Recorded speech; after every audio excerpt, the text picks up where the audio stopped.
Joey, Tiffany, Aso,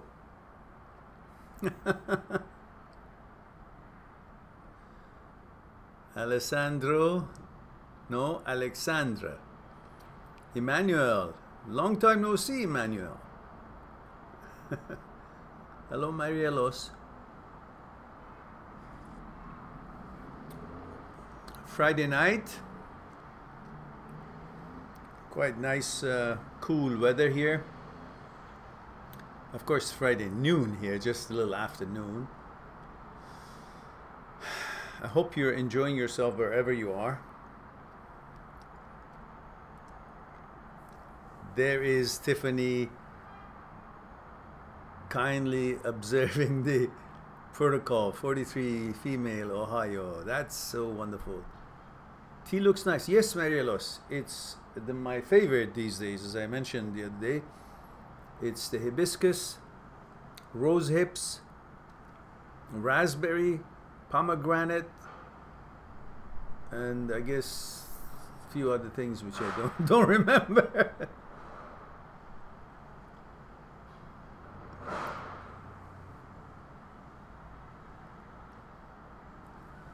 Oh, Marielos, you're ill.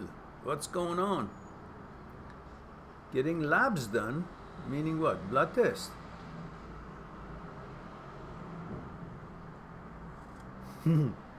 That's not weird. Actually, it's very, very delicious.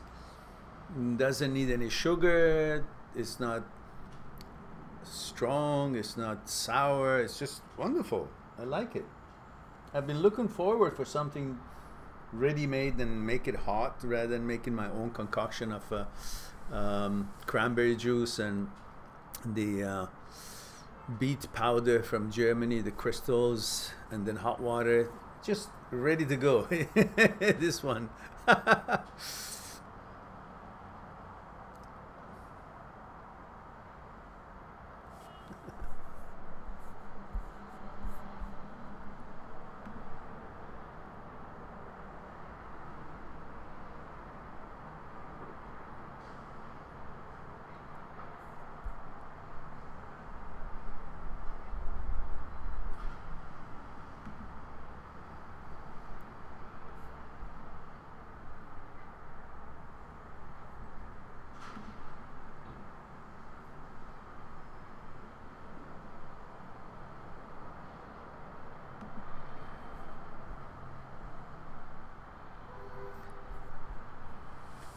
Okay, now I just had to invite one of the negative elements to this channel to be on the timeout, and hopefully I can simply ban him from this channel, as I know this person is just simply not enjoying this channel.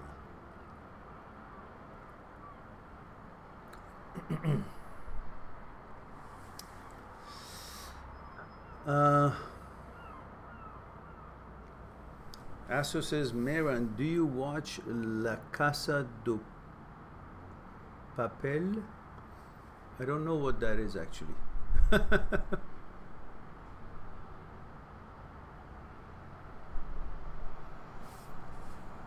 Hello, Al-Hajj.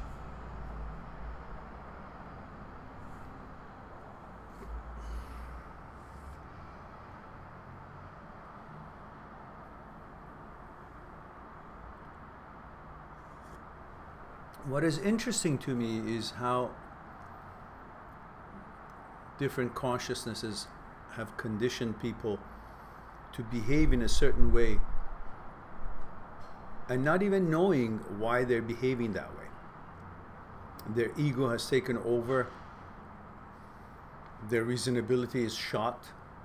They get up in the morning and they try to see where they can bring negativity, negative energy. And these are the people that need to pay attention to what real life is all about. The difference between helping to grow, bringing positivity, positive energy, and the reverse of it. And unfortunately, we live in a world that many of these sort of entities exist. So any chance we get, we try to disassociate ourselves rather than trying to convince him to change, because after a certain reasonable amount of convincing, when it doesn't work, you just walk away. We just had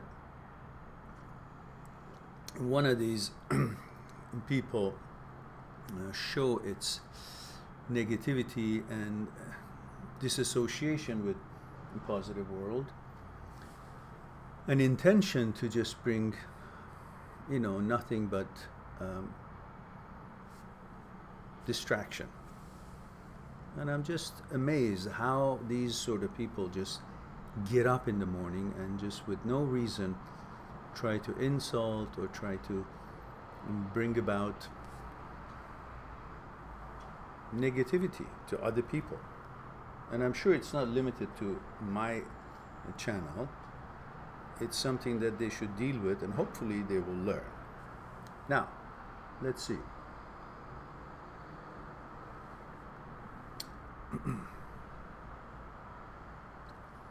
Asso says, talk about yourself, Mehran, when you were 23. Oh, ancient history. Never thought I would think of it that way. But it's a long time ago. Age 23, I was in military, doing my military service. I became a second lieutenant in the infantry division. I had just finished university, went back home and was working in a company. It was a truck manufacturing company. And then shortly after, I had to go to the military because everybody who had finished university had to go to military. And so did I. And I enjoyed it because I had that mentality of discipline and so on, especially through martial arts that I was trained in. And the whole idea of it was resonating well with me. But at the time, I thought it was a waste of time because I wanted to get into, building my life, working and, stuff like that. But that was something we all had to do. But I found my best friends in military.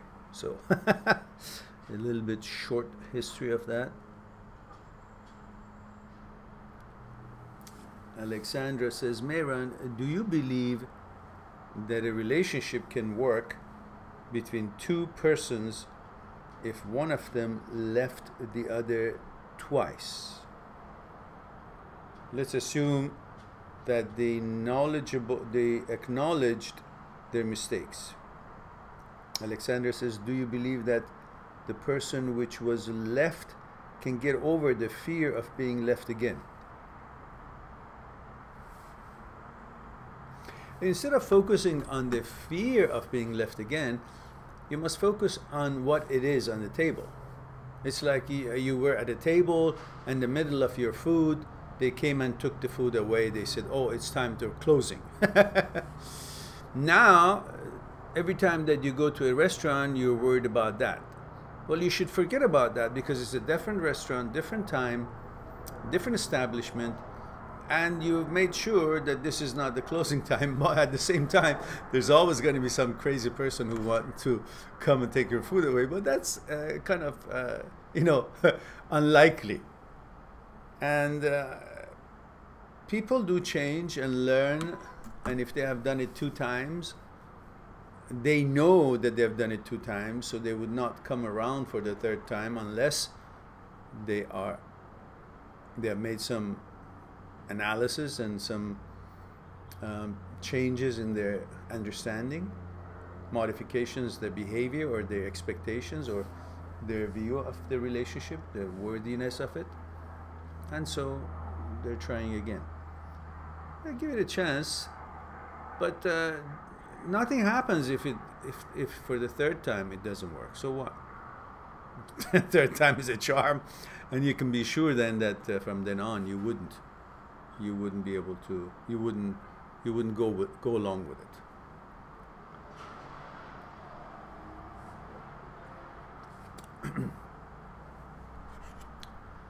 So now definitely I know where is some of these 1 or 2 thumbs downs for no reason comes from. It's probably from one of these people who show up and just utters nonsense for no reason. So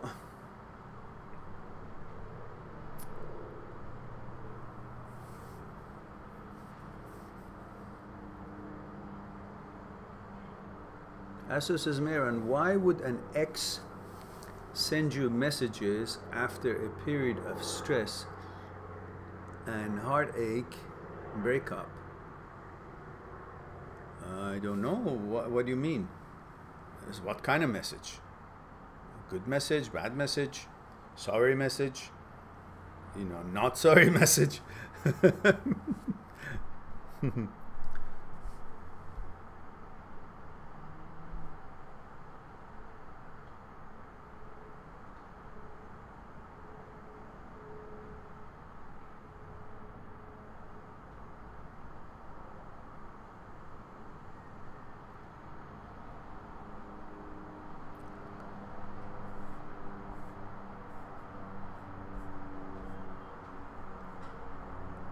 You're welcome, Alexandra. So it says random message, jokes, sometimes random questions. Well, you know, look. Did the ex leave you or you left the ex? That's also a question. If you left the ex, and then he's trying to kind of maybe reconnect and see if you've changed your mind or if there's any chance there. If he has left you, well, then he's maybe trying to say, can we try again? Or he's just having some, you know, illusions of, you know, having a momentary get back together and have sex or something. You know, a booty call. So unless it's a clear message and you know what it is and the intention of it, just ignore it. You know.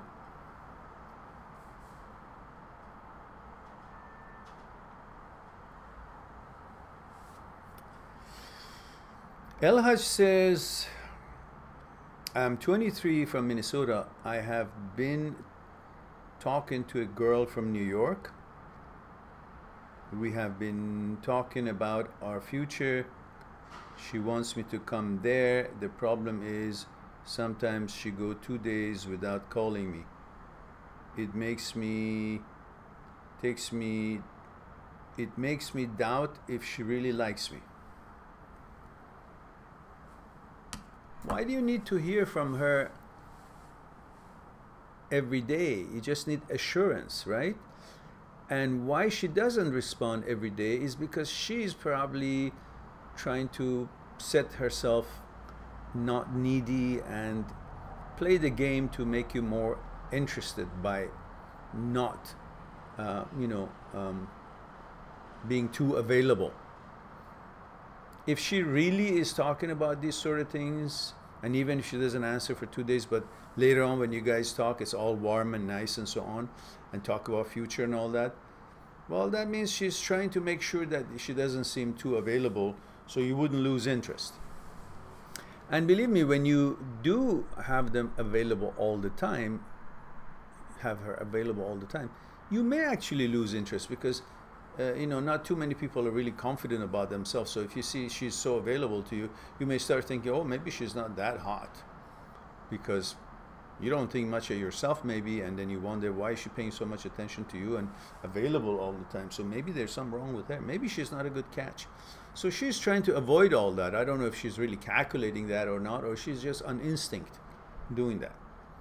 So look, if you were boyfriend, girlfriend with her, or if you guys were married,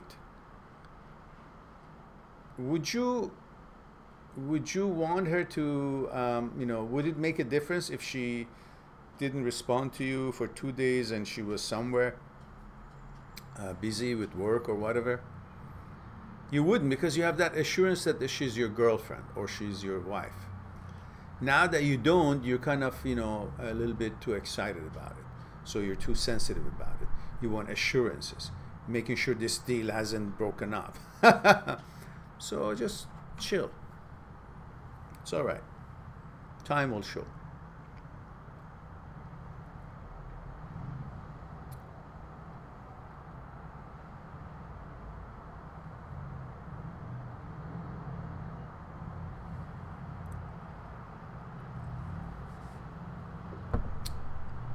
All right. Now let's see what we have here.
So are we done, guys? Have a nice evening. No. there's no questions.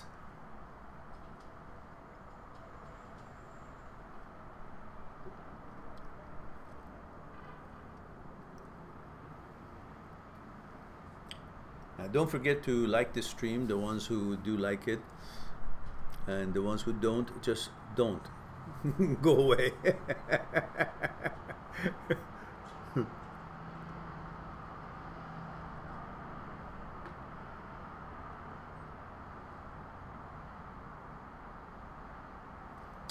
El Haj says, thanks for the information. How should we behave at work? What do you mean we? You and her work at the same place? Is that what you're saying? No, she's in New York, you said.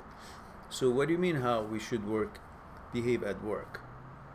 In your job, well, do the best you can do. Be on time, leave on time, and be focused on what you're doing. Pay full attention to what you're doing. That's what you're there for. Other than that, I'm not really sure. Are you talking about in relationship or interaction with female employees at your office? Well, always be courteous, polite. If you want to make a comment, if you see a woman in your workplace is really dressed up nicely and she looks beautiful, or maybe she's wearing something sexy or something, don't ever make a comment of you look so pretty or you look so sexy. No, if you really can't hold yourself and you're really impressed, you can say you look very smart today, or your ensemble is very color coordinated. Things of that nature would be in good taste. But making it personal, that what nice legs you have, or something like that, that's not good. So if you really can't hold yourself, whether you're sexually aroused or interested, or you just are impressed with the way she carries herself and she's dressed up and so on, you just make a nice and polite and respectful and complimentary comments, such as you look so smart today, or your your attire, your clothing is so smart, the colors are very smart, something of that nature. In workplace, it goes a long way. It shows you have class, and at the same time it expresses that you're pleasant feeling about it.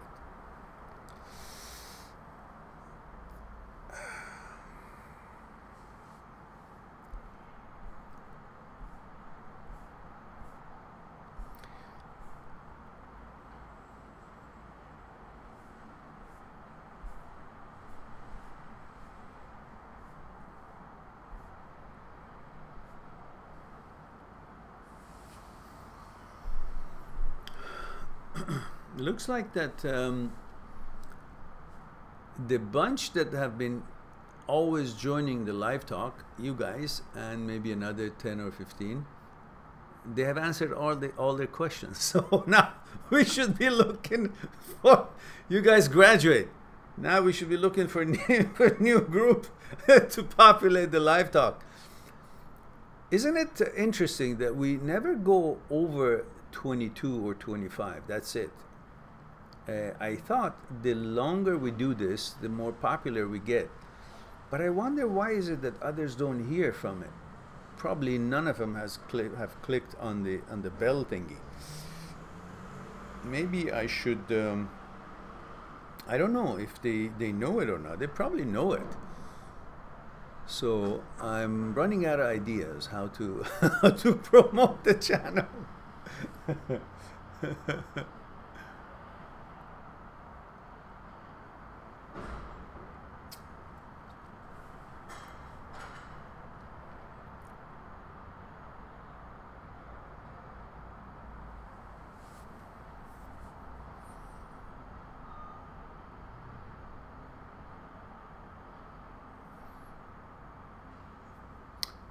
Manuel says the method I use. Well, you know, the method you use, you know, if it works for you, it does. It good. It alerts you. But then again, after a while, you get used to knowing that you're in the present moment, and you just make that a default condition that you will just simply be aware, pay attention to. That's the tree, and where you're seeing, and simply be with where you are and what you see, how you feel, rather than being here physically and seeing what you see, but thinking about other things, which takes you to the past and doesn't allow you to be one with the moment, with the present moment. Alper, hello Alper, says, I'm Mehran, my bell is pressed, but I never receive notification. Really? We'll check my settings once more. Ah. Yeah, I was surprised that you haven't been here for a while. A few days ago you were. But I don't know what to do with it. I don't know how to get this thing rolling, because I know we have over 14,000 subscribers, and it's unlikely that only 10 of them will show up for a live stream unless they just don't know it's happening. Even though I put a post up on the Facebook page of Mind That Seeks Truth, but I still have the same number, 8, 10, 15, 20. I guess depends on the hours too. Michael says, it's easy, Mehran, just become retarded and show titles, then people will or show tits, then people will come. Yeah, yeah. Well, I guess we gotta try, but I bet you they won't be coming if I well, okay, let's leave it at that. Well, I just don't know what else one needs to do to, you know, sometimes there are periods that suddenly there's a surge of subscribers. Like just a week ago, in a week we had 100 new subscribers, but for the 3 months before, a few months before, it was crawling 1 or 2 a week.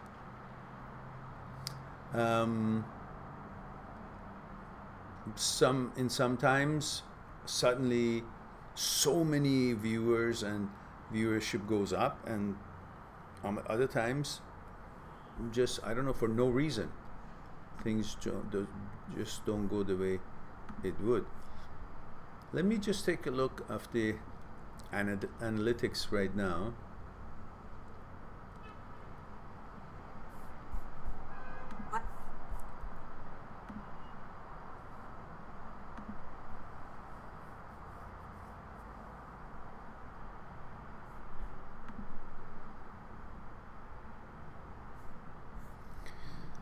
Okay, the analytics show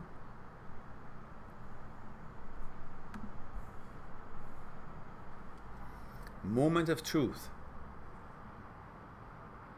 Come on, come on, come on. What happened? Analytics show that from last 28 days, watch time was less than what it was the 28 days before that. Viewer time went a little bit down.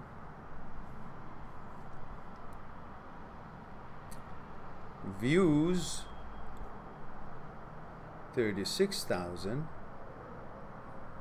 Likes were 1,447. Dislikes were 23.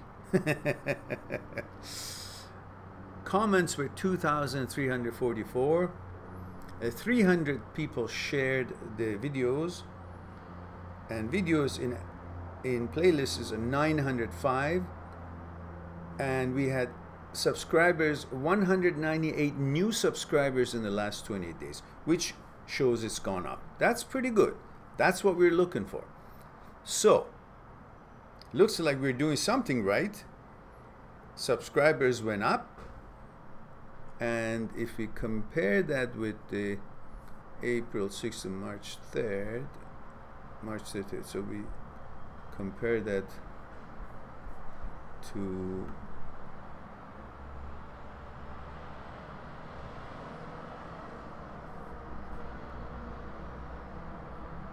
last 30 days, last month. So let's do it with last month, April 1st to April 30th. Wow, we had 228 subscribers. That was April 1st to April 30th. And the last 28 days, April 6th to, okay, yeah, I guess we went about 20 or 30 less than the time before. So anyhow, you're not doing too bad, but it's far away from where we want to be. Okay, now that was the report on the channel to the shareholders. And Michael says, by the way, bought your books. From reading the first page, I can tell that I really like your values. Eager to read more of it. Well, thank you very much, Michael. I'm glad that you like it. You probably will find them totally different topics. Me, My Psyche, and I is all about the stuff that we have up here, and talking about fear, desire, ego, how desire is born, what is ego, fear, how it is created, consciousness, thoughts, suffering, and all these other things that we, meditation, mind, things about energy, and from chapter 32 to chapter 40 is all about mind and stuff like that. It's very interesting, actually. I like that book very much. Transient Thoughts and Me is quite unique. I haven't seen a book like it. It's written very informally and like a friend talking to a friend. But it talks about the thoughts that come to your mind and you never invited them. You don't know why they're there, how they appear, what to do with them, what do they represent? Do they represent you? Do they mean that you know is about you, something you're interested, or then why is it there if not? How to deal with it, what to think of it, and stuff like that. It's actually, I think, quite useful if people find it out, because I know everybody has some kind of a, you know, weird thoughts or different thoughts that is not invited.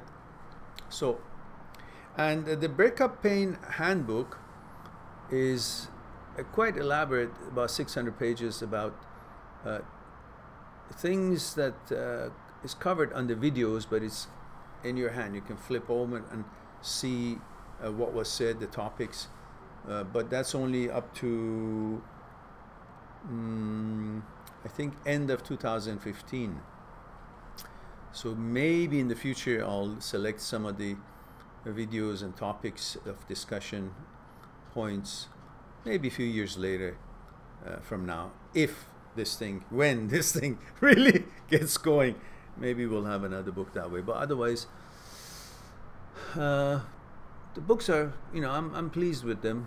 It seems to be very helpful, especially now that we have them at dirt cheap prices. You don't have to buy the printed version if you don't want to. They're heavy for shipping, so that's why the prices include shipping anywhere in the world. And so I turn them into ebooks, and they're just like that, $4.99, $5.99, $6.99. It's very, very cheap. It's worth having it on your library. So I'm glad you got it, Michael, and I'm delighted that you're enjoying them. Steve says, hey Mehran, is it lust or love? Because my memory of her, when I miss her, is of her body, and when we were intimate, etc. Of course, it's lust. There's nothing wrong with it. That's your memory. And that is so important to us men who love women. And so when you think of it, usually when you know, we talked about this before, usually men think about sex, think about intimacy every few seconds, 10 seconds, 20 seconds, 30 seconds. If they're not busy. If they're busy, of course not. You know, they're doing their thing. Otherwise, they'll be distracted heavily. You know, it depends on, you know, where you are, what mood you are. You think of sex many, many times during the day, continuously. And that passes by. And so when you do that, usually by default, the most recent emotional experience of intimacy comes to your mind. The person that you had, the most recent girlfriend that you had, or the most recent girl that you were intimate with feelings, not one night stand. That's the girl that comes to your mind. So you think of her body and so on, and that shouldn't be mistaken for love or missing her. You're missing the intimacy. That's what you've been thinking, and by default you will think about the most recent girl that you were intimate with emotions and feelings, and that's why she's in your mind, not because, oh, she's the one. No, if you had another girlfriend with emotions after her, then this most recent one will come to your mind, unless you surf through your memory and try to find other memories. That's different. By default, usually the most recent one, a relationship which you had with emotion, will come to your mind.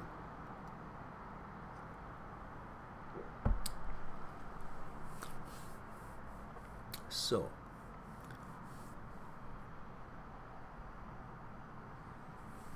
Steve says, when I think of her being intimate with someone else, when I think of her being intimate with someone else, it does trigger jealousy. So I guess it's lust. Well, of course it creates jealousy. You know, that's how men are, put together. You feel connected with the woman that you were intimate with, and you think of her as yours, and these are the possessive feelings that we male have toward women, so it's not something weird. Now, acting on it irrationally, acting on it ill-mannerly, that's not acceptable. In other words, if you feel jealous, well, then understand this is part of the feeling that a human being would feel about an ex relationship. It doesn't mean that you should now do anything about it. No, you just respect her wishes, and you respect yourself as well, and you go on with your life and just enjoy the memory. That's it. Don't make a big deal out of it. It's no big deal if she's going with somebody else. So what? So what? That's life. She goes with somebody else. It's not the end of the world. And you go with somebody else eventually when you're ready. So what?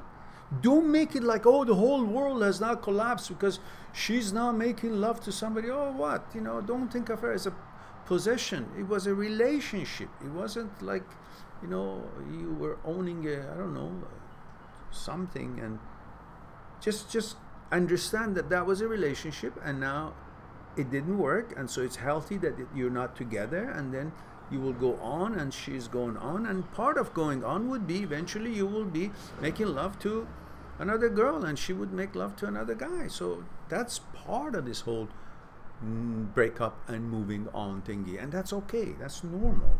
That's the way it should be. Lottie says, do you think it is possible to have the bad experience with the ex and never be able to get over it and move on to a new partner? No, it's not possible. It's only not possible to move on when you don't want to move on, when you keep lingering there thinking that it was really more than what it was. When you put that relationship on pedestal as a flag of your life, as the most biggest achievement of your life, then you will have a hard time to part with it, because you think that you're parting with your own identity. And if you're not in that relationship or don't have that person, then you're no longer you, and you're diminished, because that accomplishment that you thought it was the biggest thing in your life is no longer your accomplishment, and you lost it. Therefore you lost your validity, you lost your accomplishment, therefore you're no longer you. And these are all the things that you go on with it, which is called bullshit. Simply bullshit. Because the value of that relationship was only limited, and its duration was limited. Like everything else physical in this world has a duration. Our own lives has a duration. So why is it that you wonder that a relationship should not have a duration? Should be always, remaining? While every consciousness, which is where we behave according to the conditioning of our consciousness, the content of our consciousness, every consciousness on a daily basis is being modified, and therefore its reaction and its taste and its interests and standards would also possibly change. And yet you think that what you have chosen and what you've gotten into a relationship way before, a few years back, should still be what you're looking for and be content with it, because what? Because your consciousness doesn't change? It can't. The consciousness is changing, so your understanding, your expectations, your hopes and aspirations, and your path that you want to choose, and your standards and expectations of a relationship also may change. If you haven't grown up together, if you haven't bonded on consciousness level. And these are all just normal. So it's okay to break up. It's not the end of the world, and does not reflect on you that you have become less than what you were. In fact, you're elevated yourself. If you didn't break up, that means you're just, growing together. But if you did break up, it means that you recognize that you can't grow together, and that's wisdom. That's also a growth on its own, to understand, to see that this is not going to help both of us to grow and advance. It's not complementary. We need to break up. Understanding that by itself is a growth. So growth is not only a good thing, is not only when you guys are together forever. That's good if it works. But if it doesn't, that's also another growth, to understand that it doesn't work. And stop trying to fix something that can't be fixed, because it is not about two rigid products. It's about mentality, content of consciousness.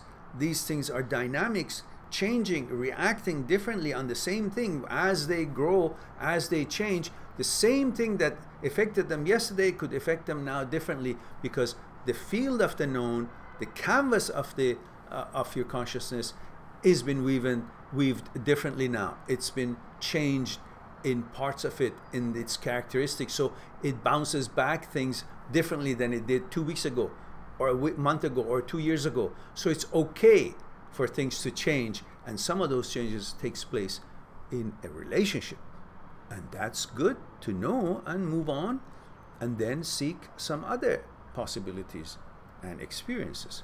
These are all okay. So don't make that relationship to be, oh, it was bad, so I can never move on because that was bad. Well, yeah, it was bad, that's why you guys broke up. If it was good, you wouldn't. It doesn't mean that because it was bad, that's the end of the world. No, that's part of the experiences that a relationship has, and this life has. Sometimes some relationships don't work, and some bad things are in it. That's why you pick it up and leave. And then you try to find a good relationship. Not that to carry the memory of the bad thing that you have now remedied and moved on with you and say, oh, that bad thing doesn't exist, but I want to keep it here. I want to have it influence my life and not let me enjoy. It's like trying to see a movie and have another movie going. Well, they shut that movie up and enjoy this one, focus on this one. You know, it just doesn't make sense. Same thing, you're carrying that with you and you still want to have a good relationship, new relationship. Well, focus on the new relationship. Don't give a shit about that one. That's exactly why you left it, because it wasn't good, and that's good enough. And that you've done enough, so you left it. That's it. It's non-existence. You don't have to do anything about it. You don't have to remedy it. You don't have to fix it. You have to think about it. It doesn't exist anymore. It's a memory. It's done. It's dead. You have nothing to worry about it anymore. It won't bother you anymore. You've moved on. So that's why. On that note, forget about what your ego says. No, it was done to me, so, oh, how dare you? I am this. Shut that ego down. Say, listen, ego, you're just reflecting, you're reacting. Forget it. You know, nothing happened to me. I'm okay. I'm good because I choose to be good. I've moved on. That's the decision I made. It broke up. It didn't work. So somebody broke it off, or however it was. It's no longer there. So it's dead. It's not an issue. Non-issue. I don't have to care. I don't have to think about it. I don't need to think of it. I want to enjoy my life. I want to think about this wonderful thing that has a possibility. So you focus on that. And it doesn't matter if you forget or don't forget. Just recognize that it's dead. It doesn't exist. It cannot harm you. You're perfectly fine. You've moved on. That's all you need to remember every time that it comes to your mind. Recognize it's dead. It can't bother me. It's no longer exists. So I'm okay. The reality is here. I enjoy this. That's it. Okay. Steve says, thank you, Mehran. I truly appreciate you giving time to help others and myself. My pleasure. I thank you for giving me your time and to participate in these gatherings, as it makes it all that much better.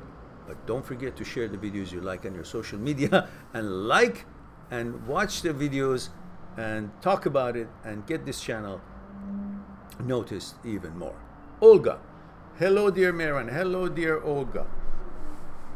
Kakavastila. Today I will silently enjoy the company. Haha. Okay. Olga say, who's that one that always dislikes? Who's that one? Yeah, God knows, Olga. I know. One of them, I think, was here earlier, just made a foolish remark, and I, you know, put him on notice. And hopefully these people will find a life and start being positive about others and stop these negativities and being a nuisance. I don't know what they gain. I have no idea what they gain, you know. And perhaps they have no shame, because they can see over 1.34 million people have enjoyed this channel, and thousands of compliments and thank yous and appreciation for the content of the channel, and then one comes out or two comes out and clicks not like. It's just an ego. Otherwise there's no truth to it. Nobody can believe that so many people who enjoy it and find it helpful, and then somebody vote would actually mean anything contrary to what the reality and the truth of it is. I think these people are simply living in illusion, and I don't know why they're not ashamed of their behavior. Well, to each his own, I guess. So different things tickles different people, I guess.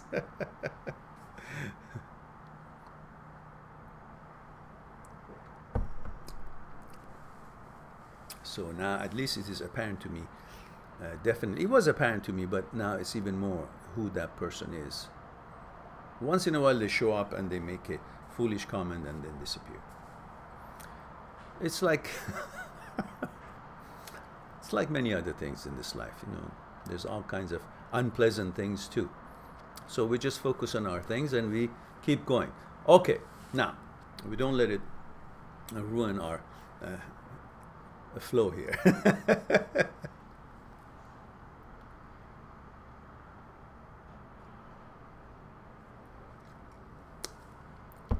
El Haj says, how much does looks mean to women? Very good question. It has a number, but the funny thing is that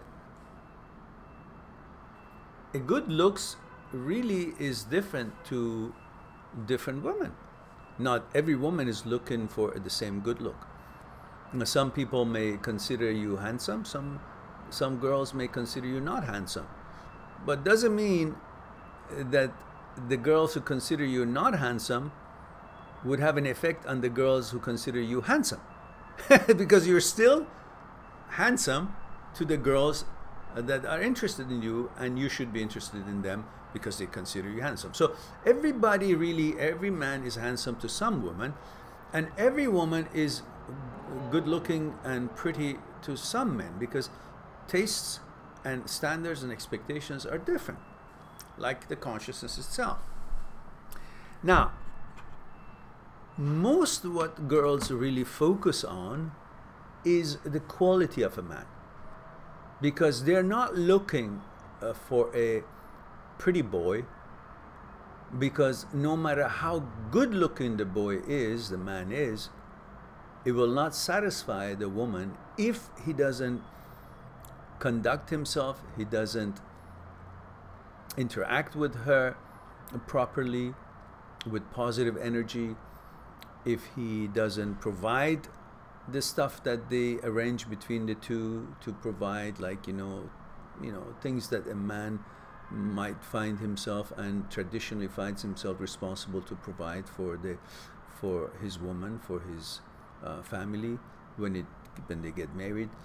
The attitude, the way they make the woman feel good about herself, and they are logical, they're not condescending, they're not belittling, they're not dominating, they're not manipulating. All these caresses the psyche, and the woman would be attracted to a man who makes her feel good about herself and also treats her treats her good, and he is there for her when she needs him. He is at the same time able to communicate with her and listen to her challenges or opinions and discuss, and neither one is trying to manipulate the other one, but to be cooperative and to be compatible and to be complementary in the ways of solving and resolving challenges that they meet each on a daily basis.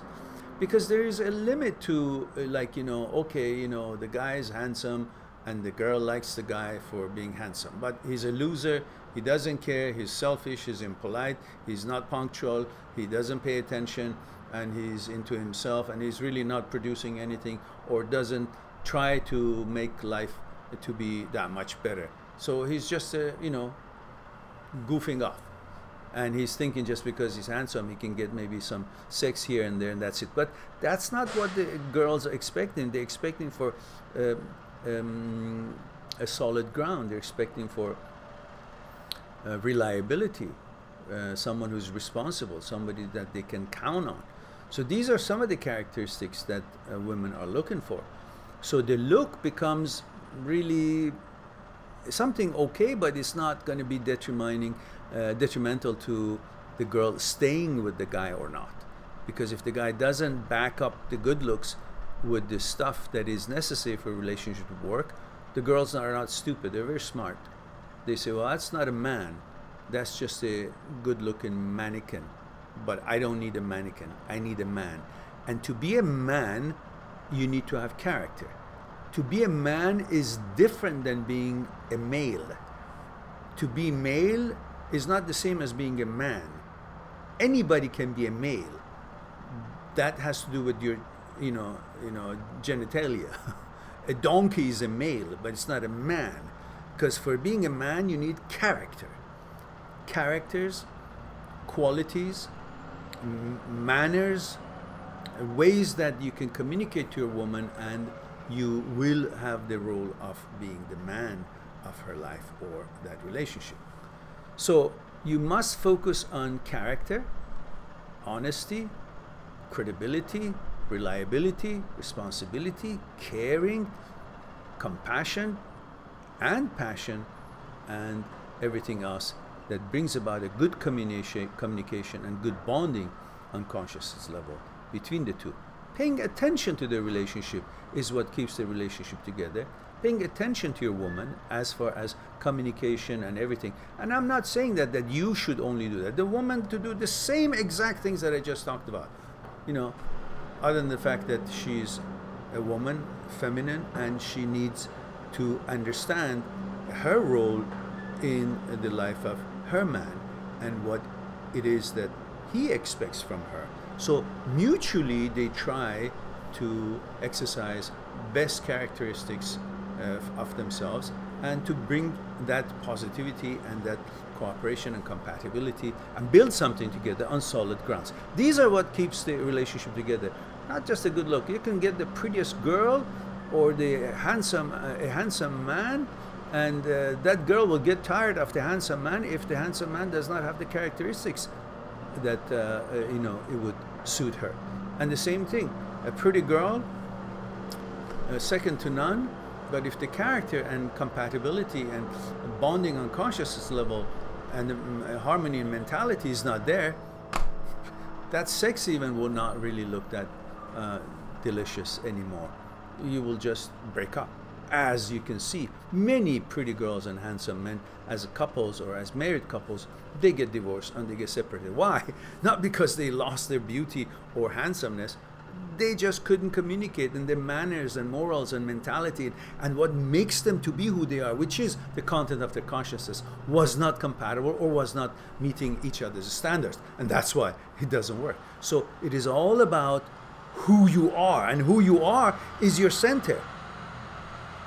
Is the entirety of you, is the content of your consciousness, your thoughts, consciousness, fear, desire, ego, how you're put together, your order, the way you see the mechanic, the way that you see the world, the way you interact with the world.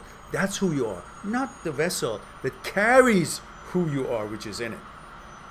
Together, the mind and body coordination makes you not just the body. So the body by itself, whether it's a girl or the boy, is not going to be enough to keep that relationship as strong and lasting as it can be or should be.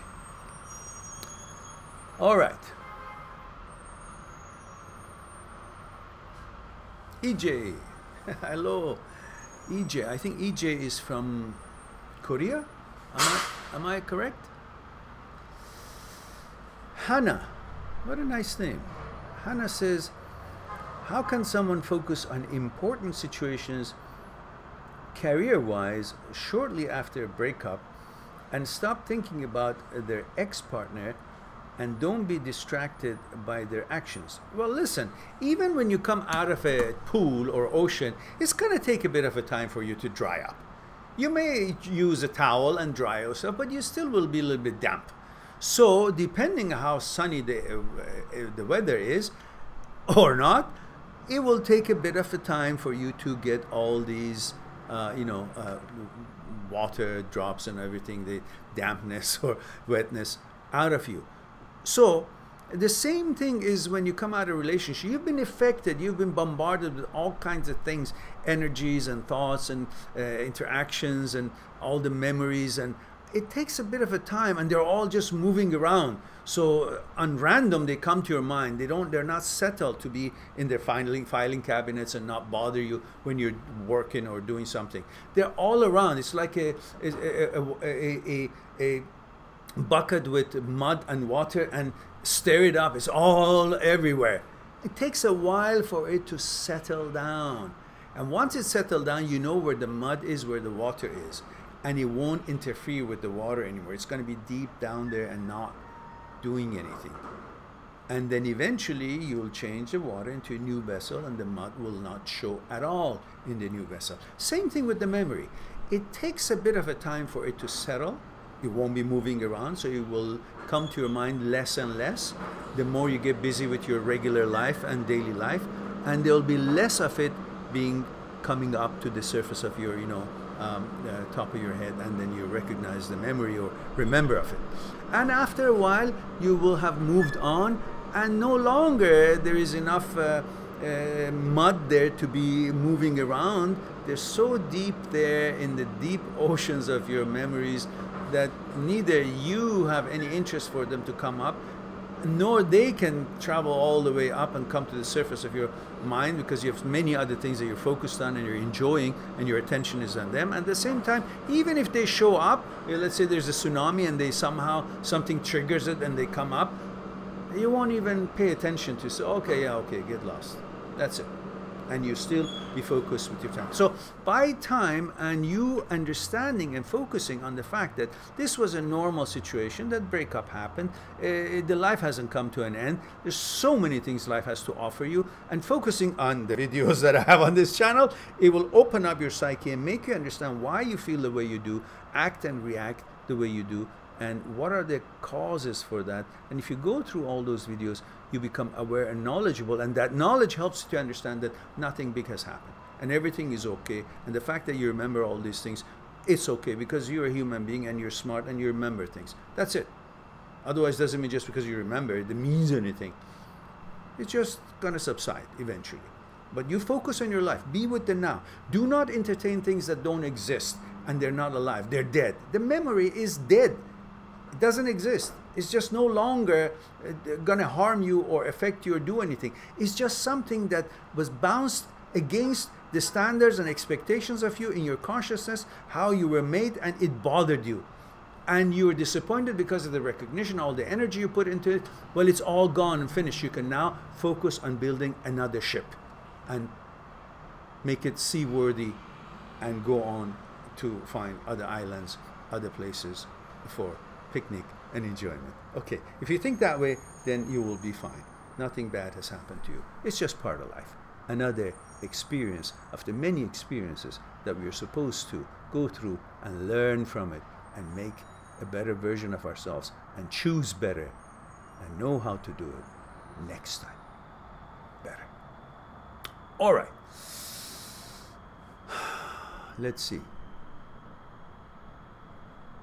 Hope that was something for you, Hannah, to enjoy and ponder on.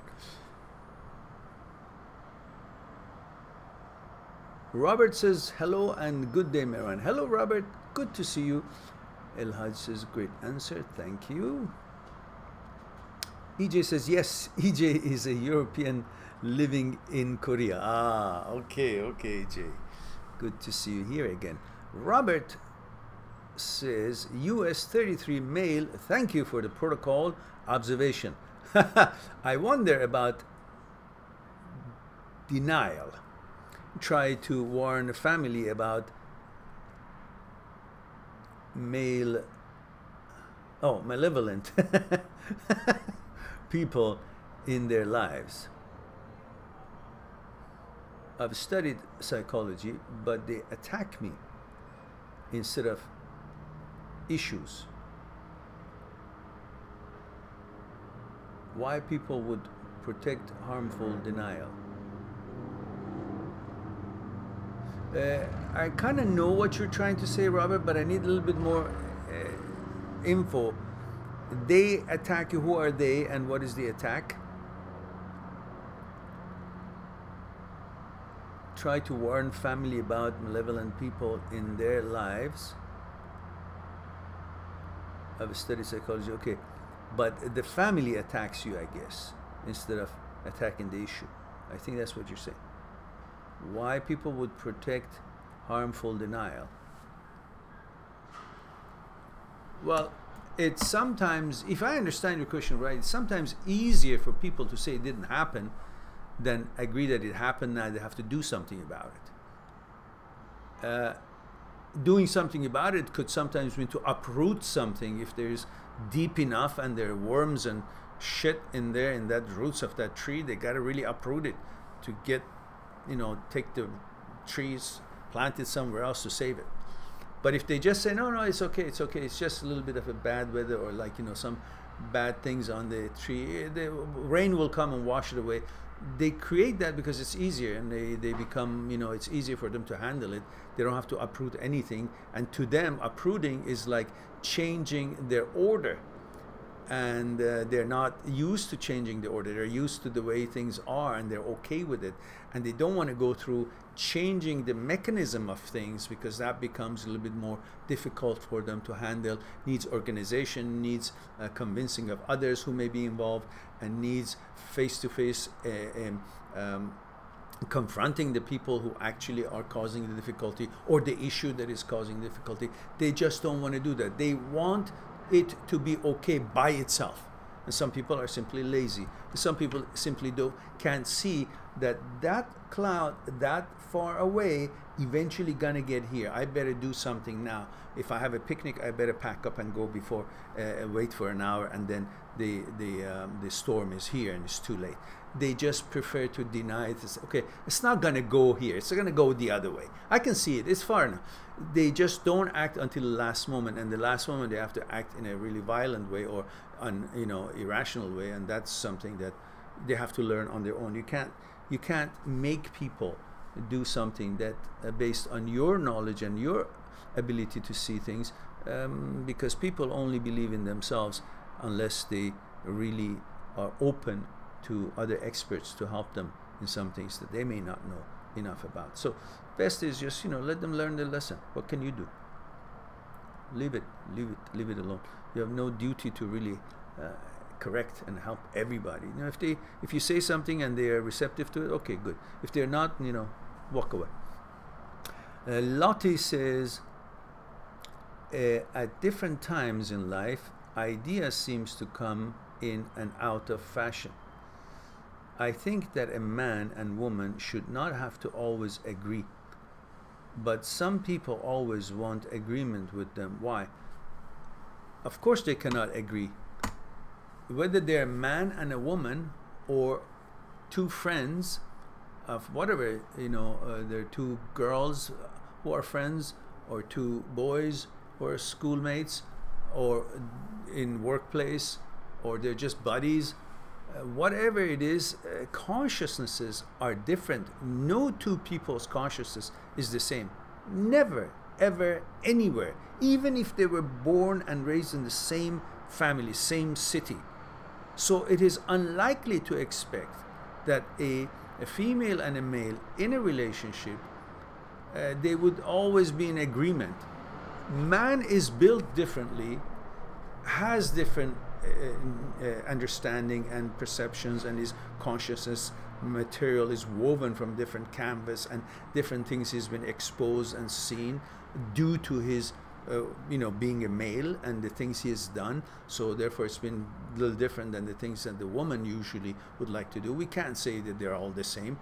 It's a female, it's a male. They have different understanding, different anatomy, different needs, different feelings, different needs, and different interests and activities by genes, by nature. So obviously their consciousness, based on these alone, let alone where they have been raised, which city, what religion, what dogmas, what customs, what schools, what teachers, what rules, and all that, they all have a big saying in how the consciousness is made.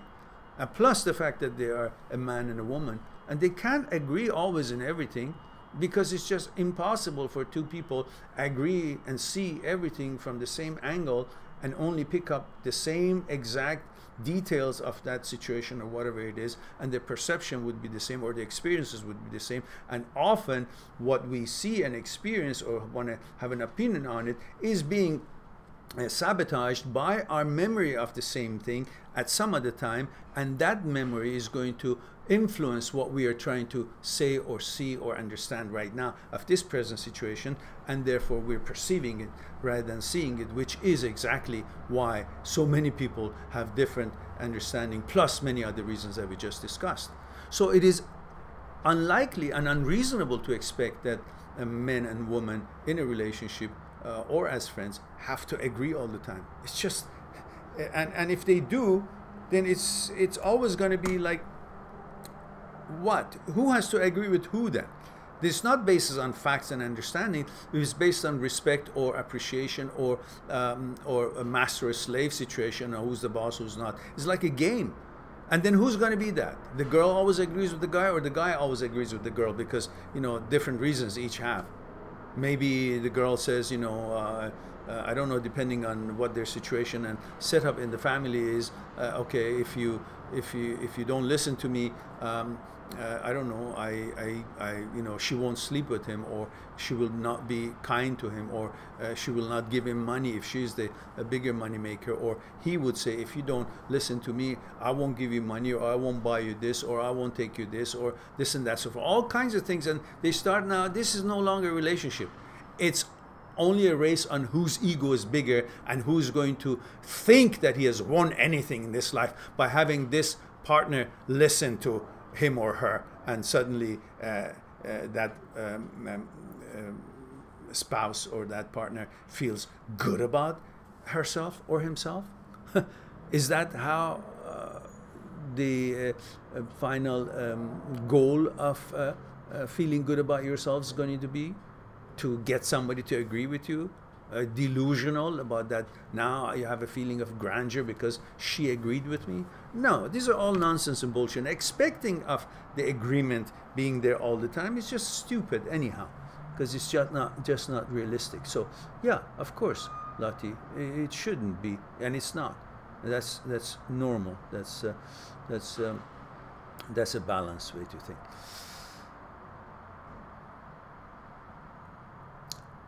Olga says, what? Robert, today is my role. Oh, meaning what? Robert is asking you a big question? I don't know.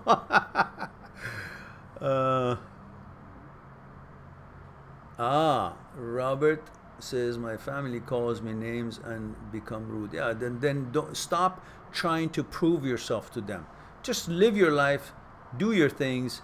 And I don't know if you're still living with them or not. Eventually, if you are, eventually you'll have your own setup, and you will, leave and live with yourself. And if you're not living with them, you're already out of this, you have your own life, then just visit them and don't try to teach them anything. Don't try to show them how smart you are. Don't try to prove them.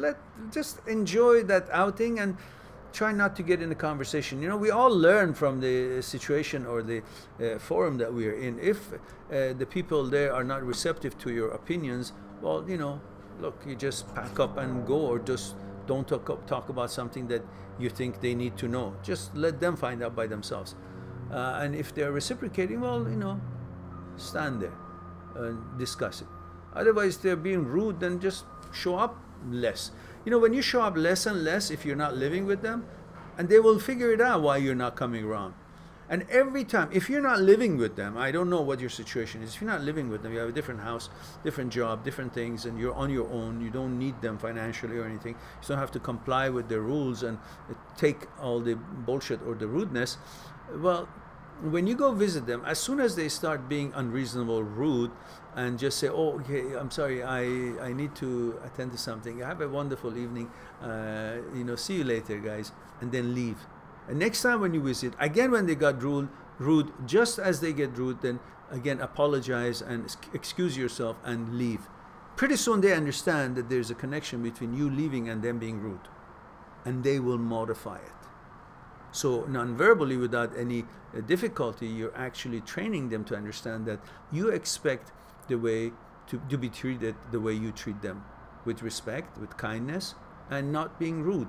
And if you want to argue something or discuss something, it doesn't have to be with language that would offend each other. So they will get that when you react non-violently like that, and you simply, leave your visit. In living in the same house, well, once they become rude, you simply excuse yourself and go to wherever part of the house it is that you are. But don't be rude. You don't be rude. That's the most important one. Hannah says, thank you, sir. This was helpful to me. I'm very glad I found your channel. Well, I'm glad that you found us too, Hannah. I hope you have subscribed and you have pressed the bell, and you have liked this stream and every other video that you watch, and you press the bell so when we're live you will be notified right away. I hope you've done that, Hannah. And please do share the videos on your social media. And I'm talking over this truck that is passing by. So please share the videos you like on your social media and help us to grow and if you think the content of this channel is worthy and helpful to you. Lottie says, so why do people get so angry when the other does not agree? Because they haven't understood that it is normal to be in disagreement. And they have not understood that their consciousness and the other people's consciousness are in different level, wavelengths. And this is, again, normal. So unless they understand that, they keep getting angry. And also their ego comes to the picture, because they think if somebody disagrees with them, that means they're bad. or they're not wise, or they're not smart, or they're not worthy, or something have diminished from them. These are just what they think, but necessarily, definitely not true.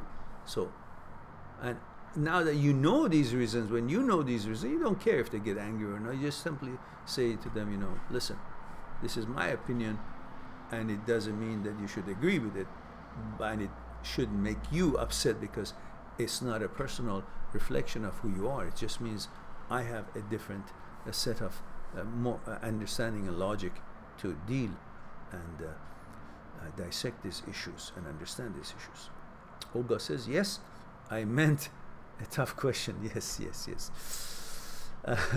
Elhaj says, how does an ex-girlfriend feel after she leaves you, then you become more successful?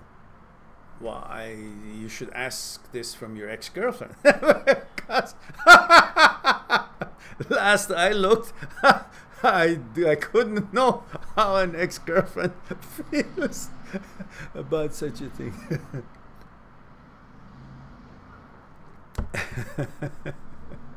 But I've seen other comments that somebody who broke up, the girlfriend left him, and then when he became successful, the girlfriend is now texting him warmly. I don't know if it was yours or not, somebody else's maybe. And so basically that means, you know, she's there for what makes her life easier necessarily. So that's her reaction. And that means she was judging you before, or whoever, judging the boyfriend on the basis of financial you know, well-being or resources, not based on how compatible they are. And so it just depends how she was looking at the relationship at the time. Well, guys, I think we've caught up with all the questions, and it looks like we don't have any more questions at this time. And I think it's been good enough for us to spend this time, and I don't want to keep you longer. It's probably about, maybe 10 o'clock at night or 11 o'clock at night in Europe, and many other places in the world would be even later than that. So at this time, I think I should thank you for your time being with me here and sharing it with me, and hope that you will have a wonderful evening or day wherever you are, and the weekend coming. I hope to have another talk with you tomorrow. I look forward to that, and in the meantime, be good to yourself and to the others, and I'll talk to you soon. Bye for now.